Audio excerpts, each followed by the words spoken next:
The Barbican Estate is in the City of London. It was an area that was devastated by the Blitz, and at the end of the war the corporation had to decide exactly how to rebuild this particular bit of the city.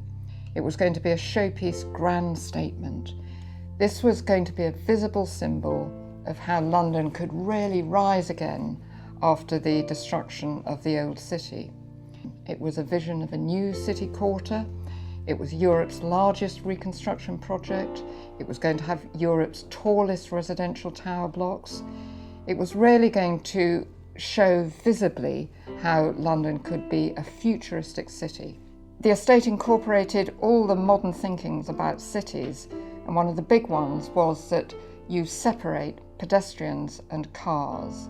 So pedestrians were to walk along these raised walkways, sort of in the air, and the cars were very much on the ground. The most modern thing, I suppose, about the Barbican was its look. It was designed by a firm called Chamberlain, Powell and Bon. They were a young firm and they were real enthusiasts for the modern style. At the heart of the scheme were over 2,000 residential flats. But there were more than just flats here.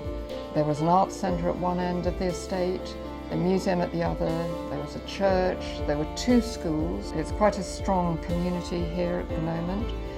It's got lovely greenery, lovely sort of gardens. There's water, lakes, which you could say are sort of like village ponds, and a lot of wildlife around.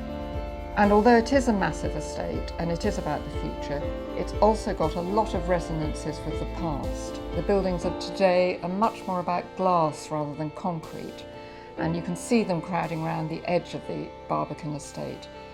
And I think they almost make the Barbican look slightly old-fashioned. The buildings look so solid, so staid, so rooted to the ground rather than connected to the sky as modern buildings are. Some people say it's brutalist, it's too big, too massive. But I disagree. I think there's a picturesque quality about the Barbican. It's almost quaint in some ways, and this gives the estate a real personal feel to it, so it's not just impersonal architecture.